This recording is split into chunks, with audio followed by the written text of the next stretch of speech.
ब्राह्मण कुल में जन्म लेने पर गलत कर्म कर गया था। क्यों? चाहता तो संवार सकता था, पर अपने कर्म को नहीं संवार पाया। महाराज, ब्राह्मण का कर्म केवल ये नहीं है कि वो कर्म कांड करे या वेद पुराण शास्त्र पढ़े। ब्राह्मण का कर्म एक और है कि किसी के अगर बुरे समय में भी आकर खड़ा हो जाए, किसी के तकलीफ में आकर खड़ा हो जाए, किसी के दर्द को बांट ले, किसी के दुख को बांट ले, किसी के कष्ट को बांट ले और किसी की तकलीफ को अपनी तकलीफ मानकर उसका सहयोग प्रदान कर दे, वो भी ब्राह्मण होता है साहब।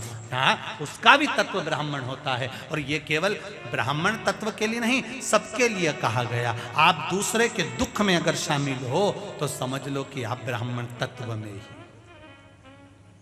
दूसरे के कष्ट आपको अपने लगते हैं, समझ लो आप ब्राह्मण तत्व में।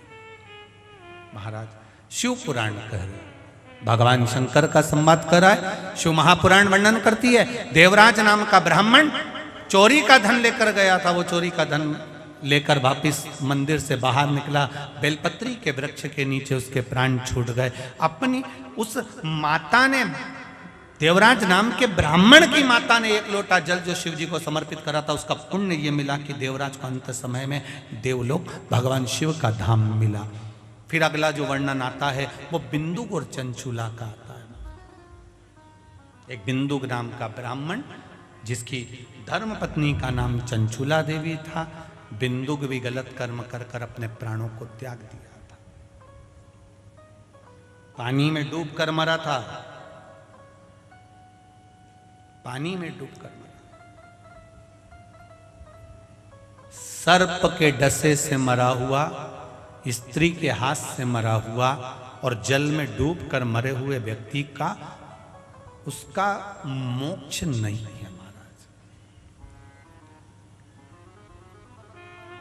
उसका मोक्ष नहीं है। स्त्री के चक्कर में, नारी के चक्कर में, स्त्री के हाथ से अगर कोई मर जाता है तो उसका भी मोक्ष नहीं है।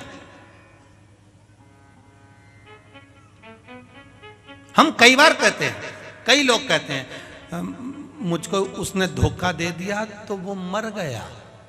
हम काय को मरे?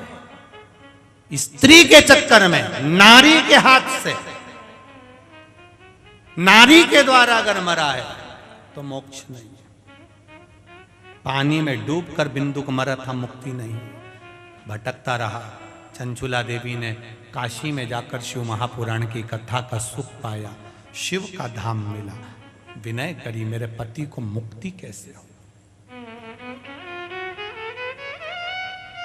मेरे पति को मोक्ष कैसे हो।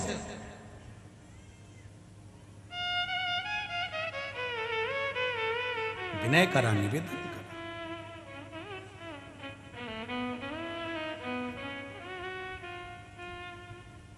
तब शिव और पार्वती दोनों ईश्वर जी गोरा जी बने।